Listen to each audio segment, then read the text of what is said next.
전 딸 하나를 두고 있는 평범한 가정의 가장입니다. 아이가 태어나면 온 집안의 웃음이 끊이질 않고 화목함이 더 가득 찬다고 하잖아요. 그런데 저희 집은 반대입니다. 아이가 태어나면서 제 인생에서 가장 큰 사건이 터져버렸어요. 물론 아이 탓은 아닙니다. 단지 그동안 숨겨져 있었던 진실이 출산으로 하여금 드러난 것뿐이죠. 흔히 부모님과의 마찰을 이야기하면 그래도 부모인데, 그래도 엄마인데 이런 얘기들 많이 하잖아요. 그래서 주변에 얘기도 못하고 끙끙 앓고 있다가 고민 끝에 이렇게 사연을 보내봅니다. 이렇게라도 한번 털어놓고 이제 그 기억은 묻어두고 살아가려고요. 저는 홀어머니 슬하에서 큰 외아들입니다. 당연히 어머니는 제가 어릴 적부터 저를 금이야 오기야 키우셨고 저 역시 그런 어머니께 효도해야 한다는 마음 하나로 살았어요. 그렇게 제가 성장하고 취업을 하고 또 너무나도 아름답고 착한 지금의 제 아내를 만나 1년간의 연애 끝에 결혼까지 골인했습니다. 사실 홀어머니 및 외아들이라는 게 쉽지 않은 조건이었음에도 불구하고 아내는 흔쾌히 저와 결혼하겠다고 나섰어요. 그리고 아내가 먼저 나서서 어머니를 모시고 같이 살자고 제안하기도 했죠. 그런 며느리를 맞이해 어머니도 굉장히 흡족해 하시는 모습이었어요. 저희는 어머니 집에서 신접살림을 차렸고 맞벌이를 하다 보니 생활도 생각보다 여유로웠죠. 바쁜 저희 대신 어머니가 살림을 신경 써 주시기도 하고 아내도 틈날 때마다 어머니를 도와드리는 모습에 저는 매일매일이 흐뭇했어요. 왜 만화 영화 보면 아빠들이 싱글벙글하며 기대에 가득 차 퇴근하곤 하잖아요. 그 마음을 좀 알 것 같달까요? 매일매일 퇴근하는 길이 즐겁고 기대가 됐죠. 제가 세상에서 제일 사랑하는 두 여자가 사이좋게 절 맞이해주는 모습을 보면 하루의 피로가 싹 가시는 것만 같았어요. 가끔 문제가 생기기도 했지만 아내가 노력하는 모습도 너무 좋았죠. 하루는 그런 일이 있었어요. 어머니가 옛날부터 갑각류 알레르기가 심한 편이셨는데 아내는 그 사실을 몰랐던 터라 새우 동그랑땡을 만들어 저녁상에 올렸던 겁니다.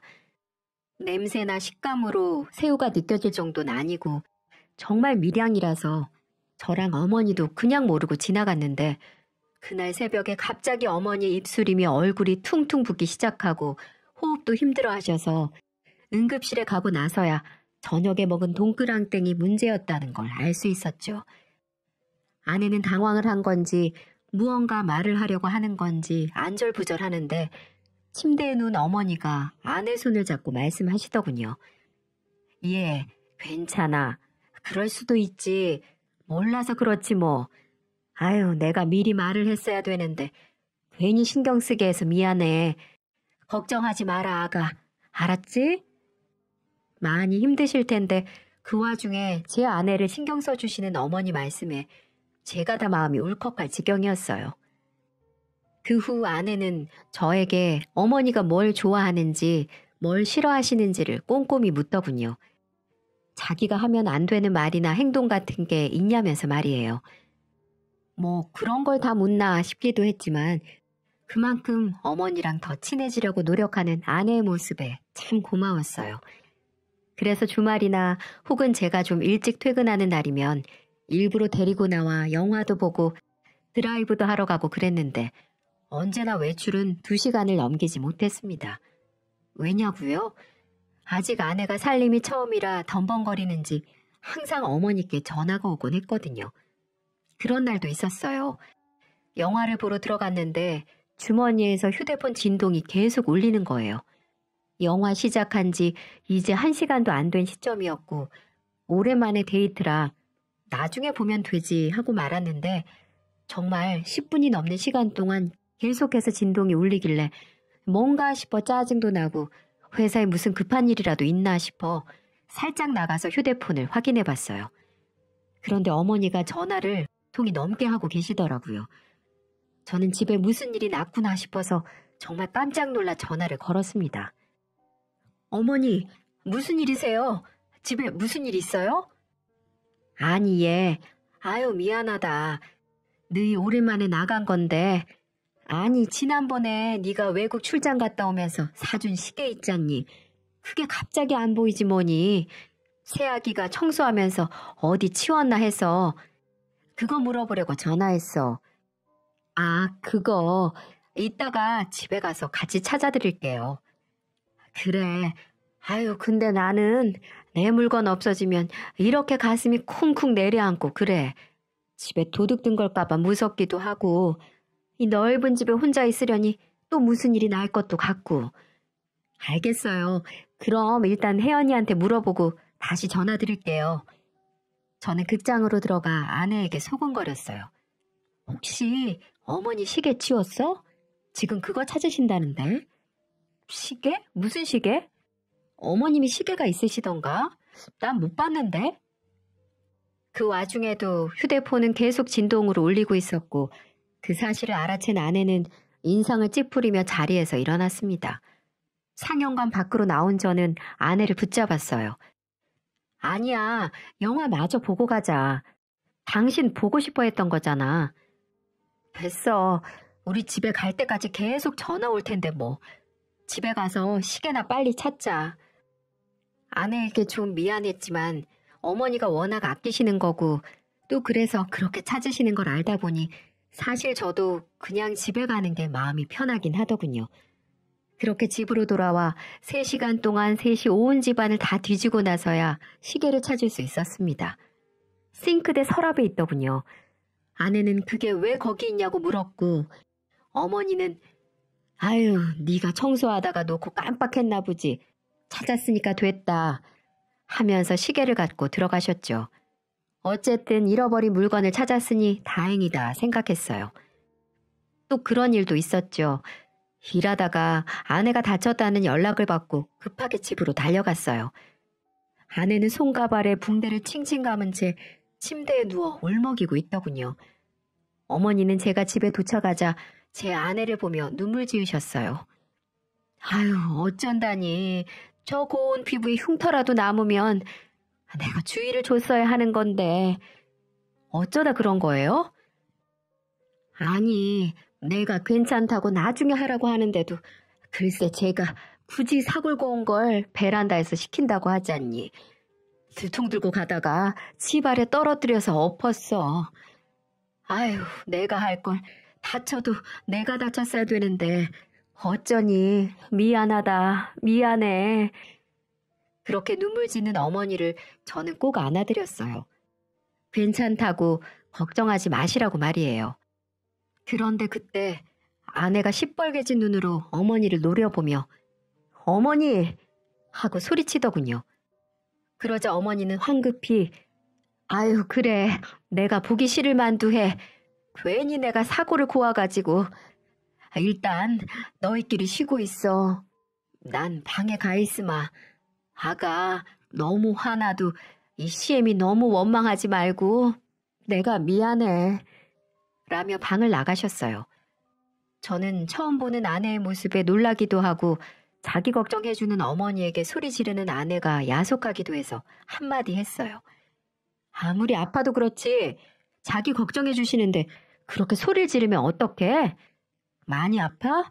나랑 다시 병원 갈까? 아니면 약 줄까? 걱정? 누가? 누구를? 아우, 됐어. 당신이 뭘 알아? 됐으니까 그냥 나가. 가서 어머님이랑 하하호호 하든 친구들을 만나든지 하라고. 나 지금 혼자 있고 싶어. 전 아내의 그 말에 어딘가 찝찝하긴 했지만 거실로 나와 시간을 보냈습니다. 그렇게 밤이 지나갔고 다음날 저는 아내를 데리고 다시 한번 병원을 찾았어요. 정확한 상태가 궁금해서요. 그런데 아내의 상태는 생각보다 심각했습니다. 어제 응급처치는 다 해드렸지만 환자분은 일단 부상 정도가 심합니다.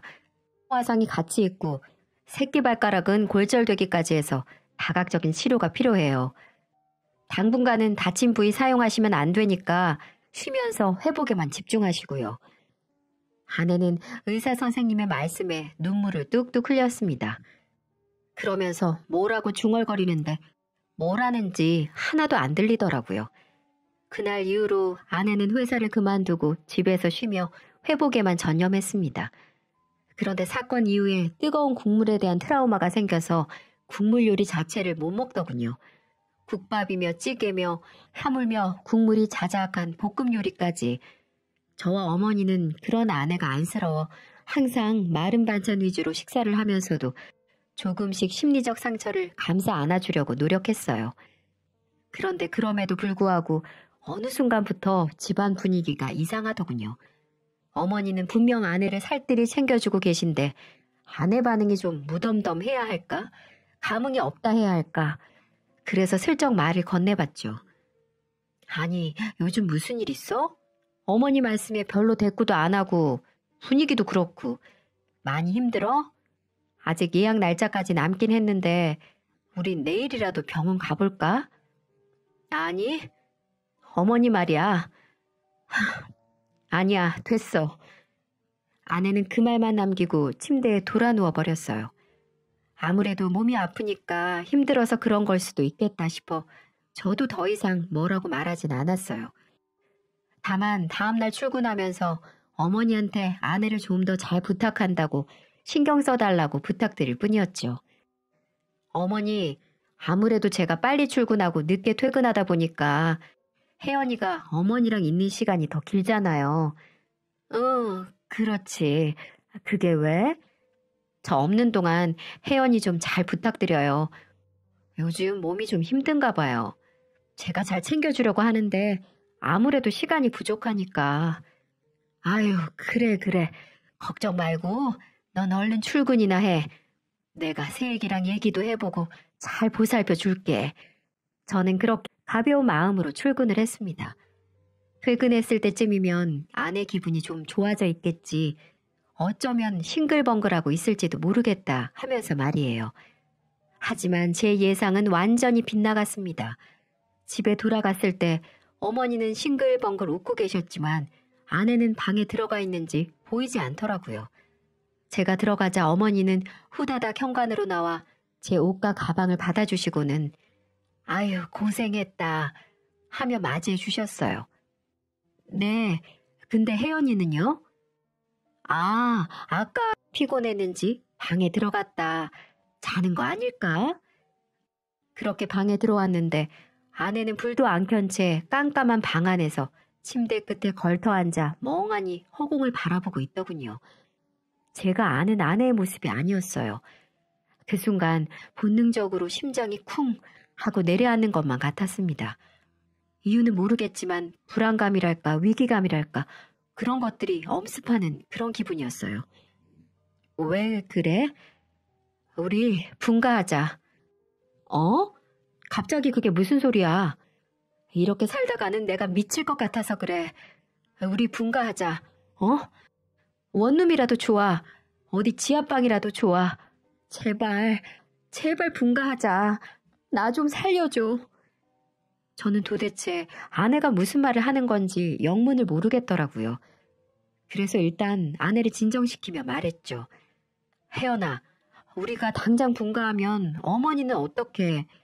네가 먼저 어머니 외로우시니까 모시고 살자고 했었잖아. 애기 나오면 애기도 봐줄 사람 필요하고 그렇지 않겠어? 아내는 아무 말도 못하고 눈물만 주룩주룩 흘리더군요. 나 힘들어. 너무 힘들어. 알아. 많이 아프고 힘들지. 내가 더 노력할게.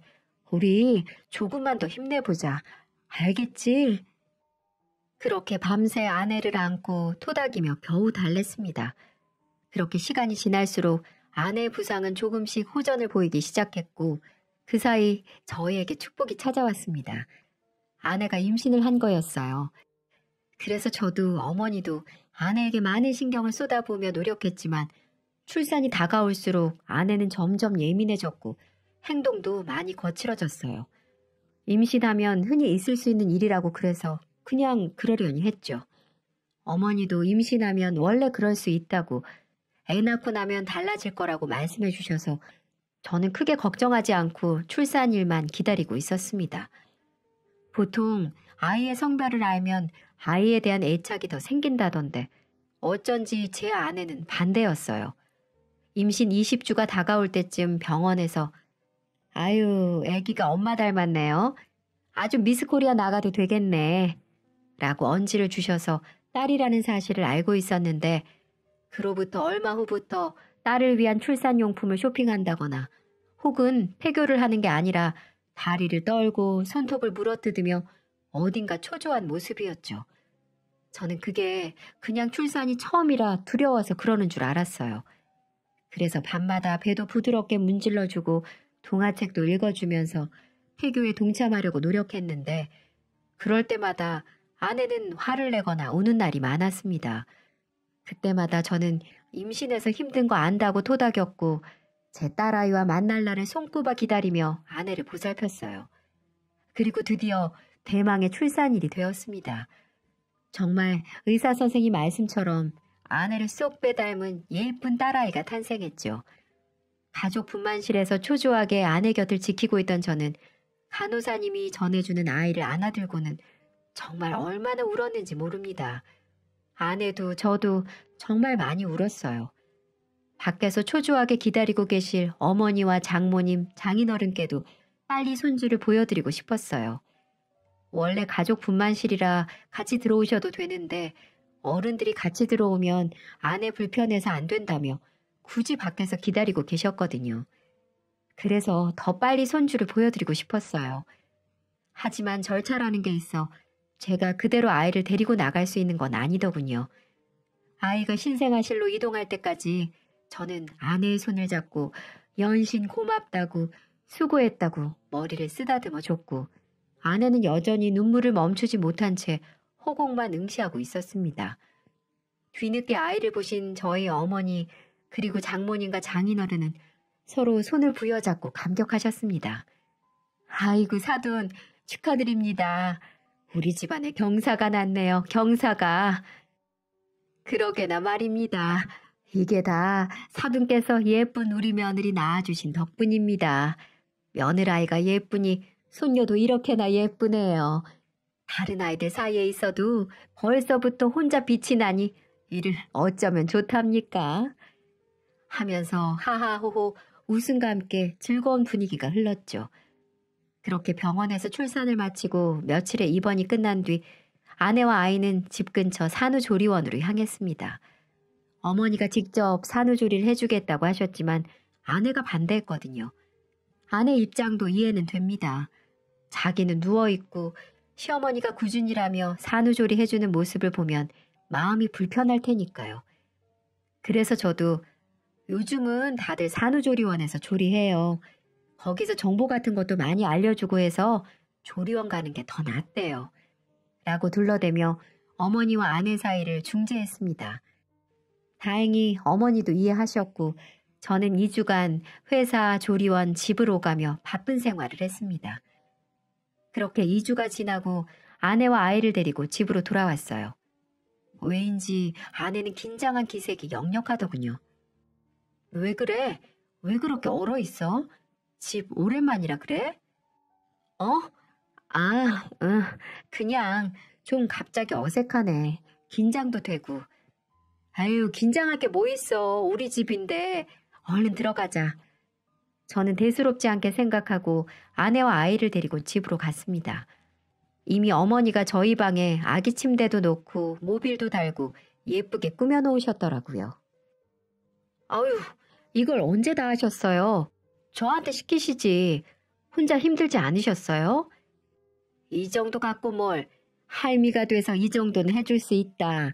이렇게 예쁜 손녀가 세상에 또 어딨다고 하며 어머니가 저희 딸의 뺨을 문지르려 하자 아내가 자기 몸쪽으로 거칠게 아이를 당겨 안고는 방으로 들어가 문을 닫아버렸습니다. 아, 저 사람이 아직 좀 예민해서 그런가 봐요. 죄송해요, 어머니.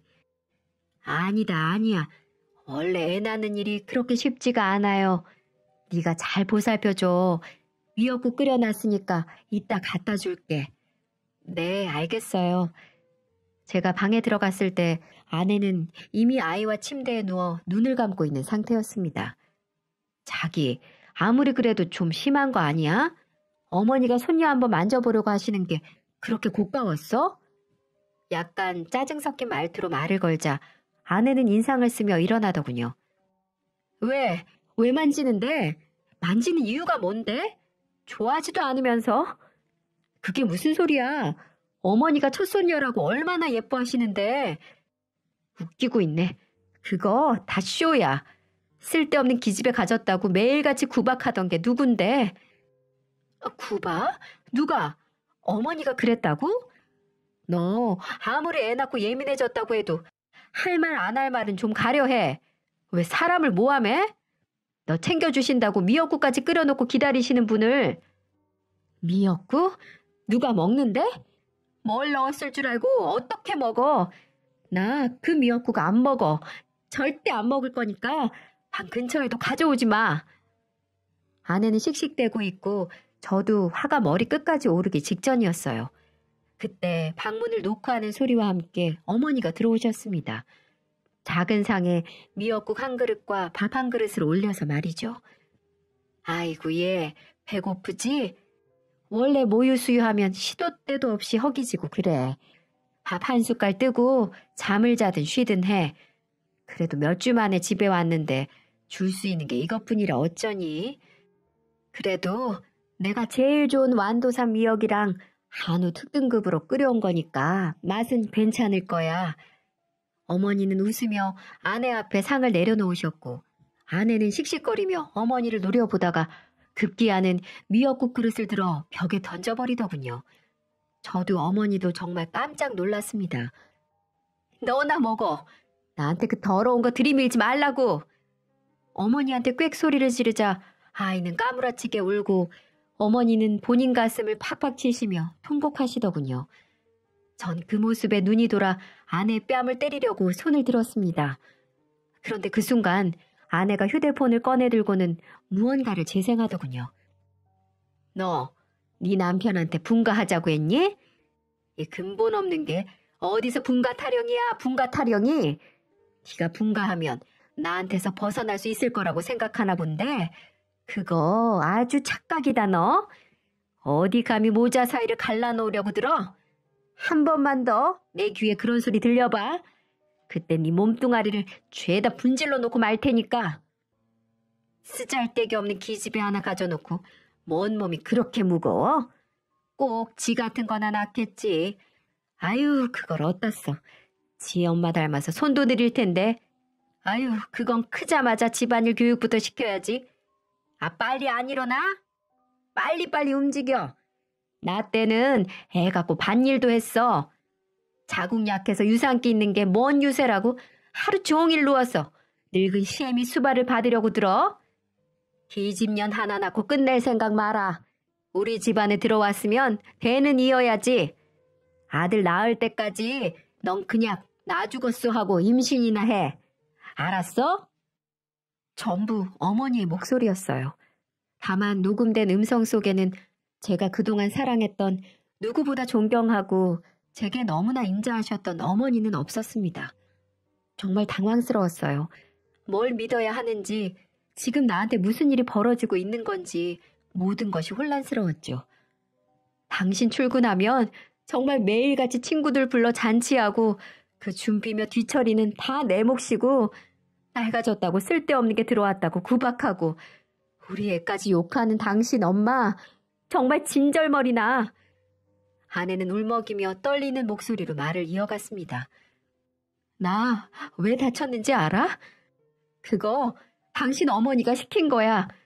내가 무겁고 뜨거워서 지금 혼자 옮기면 안 된다고 몇 번이나 말했는데 젊은 게 뺀질거리기나 한다고 헛소리 말고 당장 베란다에 내놓으라고 소리쳐서 사골국 담긴 들통 옮기다가 손잡이 부러져서 내 다리에 떨어진 거라고.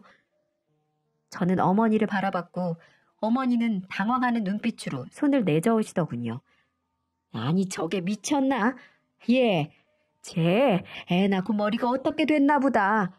제정신이 아니야. 믿지 마. 쟤 정신병원 보내야 돼. 정신병원 전화번호가 몇 번이지? 그러자 굵은 눈물을 뚝뚝 흘리던 아내가 버럭 소리를 질렀습니다. 미친 건 내가 아니라 당신이야.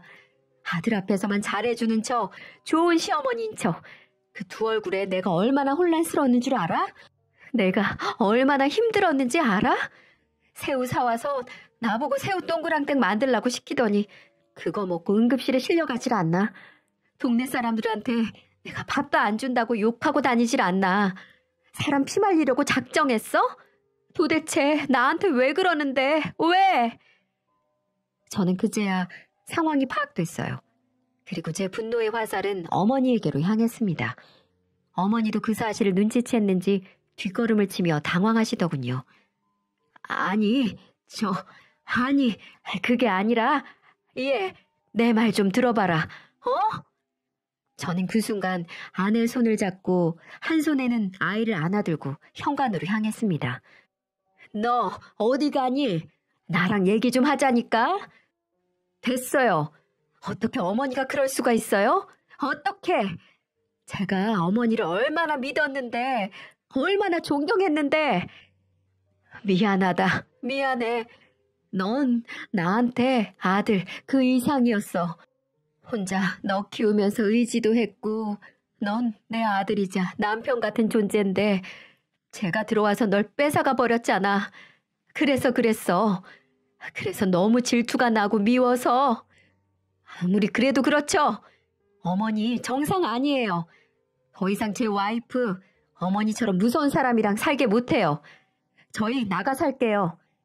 연락처도 바꿀 거고 주소도 안 알려드릴 테니까 찾지 마세요. 짐은 나중에 사람 보내서 가지고 갈게요. 저는 그 말만 남기고 아내와 아이를 데리고 그대로 집을 나왔습니다. 어머니는 눈물바람으로 저를 불렀지만 저는 뒤돌아보지도 않고 그대로 처가댁으로 향했습니다. 그리고 처가댁에가 모든 사실을 있는 그대로 털어놨죠. 정말 죽지 않을 정도로 맞을 각오까지 하고 갔습니다. 지 마누라가 그런 고초를 겪고 있는데 그런 것도 몰랐던 제가 제 자신도 이렇게 한심하고 화가 나는데 장모님 장인어른은 어떠시겠냐 싶어서요.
아니나 다를까 장모님은 모든 사실을 들으시고는 뒷목 잡고 기함을 하시더니 제 등짝을 때리기 시작하셨습니다. 반면에 장인어른은 한참을 가만히 계시다가 제 손을 따뜻하게 잡아주셨어요. 이제 알았다니 다행이고 이제라도 내 딸 지켜주겠다니 또 다행이고 이렇게 자기 식구 지킬 줄 아는 사람이 내 사위라 다행이네. 그래도 어머니인데 후회하진 않겠나? 후회 안 합니다. 앞으로 잘하겠습니다. 지켜봐 주세요. 그래. 둘이 행복하게 살기만 하면 돼, 우린. 우리가 좀 도와줄 테니까 작은 아파트라도 하나 얻어서 다시 시작해봐. 정말 처음부터 다시. 알겠지? 따뜻한 장인어른의 말씀에 저는 한참을 울었고 그렇게 저희의 신혼은 다시 시작되었습니다. 그간 겪은 일로 인해 아내는 그때부터 1년이 지난 지금까지 여전히 정신과 치료를 받고 있어요. 많이 좋아지긴 했지만 아직도 때때로 그때 힘들었던 기억을 꿈으로 꾸거나 이유 없이 불안해져 약을 먹어야 하는 상황이 오기도 해요. 그래도 딸아이 키우면서 좋은 엄마로 좋은 아내로 잘 버텨주고 있어서 제가 너무 고마워하고 있고요. 집에서 나온 뒤로 어머니와의 연락은 모두 차단했습니다. 어떻게 알았는지 어머니가 저희 집으로 딱 한 번 찾아온 적이 있었습니다. 딸 예방접종하는 날이라 주말 오전에 나갔다 오는데 저희 집 문 앞에 어머니가 서 계시더군요. 저는 본능적으로 아내와 아이를 막아섰습니다. 여긴 어떻게 알고 오셨어요? 아유, 창호야. 어떻게 천륜을 저버리고 살려고 그러니? 내가 잘못했다. 잘못했어. 어머니는 제 팔을 잡고 눈물을 흘리셨고 저는 일단 아내와 아이를 집 안으로 들여보낸 뒤 문을 닫았습니다. 그리고 현관문 앞에서 어머니와 대화를 이어갔죠. 이제 와서 왜 이러세요? 내가 그동안 혼자 살면서 정말 뼈저리게 느꼈어. 진짜야. 내가 새애기한테 너무했다. 잘못했어. 나도 내가 잘못한 거 알아. 이제 안 그럴게. 진짜 친엄마처럼 잘해줄게. 우리 손녀한테도 내가 할미 노릇 제대로 할게. 그러니까 한 번만 더 기회를 줄 수 없겠니? 내가 뭐든 하마. 각서라도 쓰라면 쓰마. 어머니는 정말 작정한 듯 결연한 말투로 말씀하셨지만 어쩐 일인지 저는 고민조차 되지 않더군요. 오히려 어머니가 그럴수록 제 생각은 굳어져 갔어요. 여기서 약해지면 내 아내가 내 아이의 지옥이 시작된다. 그래서 저도 단호하게 말했습니다. 어머니랑 다시 같이 살 생각 없어요. 아유, 그럼 연락만이라도 좀 받아. 이러다 이 엄마 혼자 죽기라도 하면 너 어떡하려고 그러니? 그렇게 약하신 분 아니라는 거 알아요. 자꾸 이렇게 찾아오시면 또 이사가서 숨을 수밖에 없어요. 찾아오지 마세요. 연락할 일 없겠지만 제가 연락할 때까지 저희한테 연락도 하지 마시고요. 그 말만 남기고 어머니를 아파트 입구까지 억지로 끌고 나가 택시 태워 보내드린 뒤 집으로 돌아왔습니다. 어쩌면 후레자식 소리를 들을지도 모릅니다. 그래도 낳아주고 키워준 엄마인데 어떻게 그렇게 인연을 끊을 수 있냐면서 말이죠. 그런데 저는 제 선택에 후회하지 않습니다. 적어도 아내의 치료가 끝나고 아내가 정말 다 회복돼서 이제 괜찮다고 하기 전까지는 어머니랑 연락할 생각도 다시 같이 살 생각도 없습니다. 아무리 부모라 할지라도 넘지 말아야 할 선은 있는 거잖아요. 다행히 장모님 장인어른이 잘 챙겨주셔서 저도 아내도 이제는 조금 편안해진 마음으로 잘 지내고 있습니다. 둘째도 계획하고 있고요. 이런 이야기는 사실 영화 속에서만 나오는 줄 알았습니다. 그런데 현실에서 그것도 바로 제 집에서 일어나는 이야기더군요. 여러분, 아내가 갑자기 힘들어한다면 내 눈에 보이는 것과 다른 무언가가 있는 것 같다면 한 번쯤 아내의 말에 귀 기울여 주세요. 저는 그걸 하지 못했던 게 아직도 마음의 짐으로 남아 있습니다. 아마 이 미안함을 평생 가져가야겠죠. 내 가족을 지킬 수 있는 사람이야말로 진정한 가장 아닐까요? 지금까지 긴 이야기 들어주셔서 감사합니다. 여러분들은 모두 행복한 결혼 생활 하셨으면 좋겠습니다.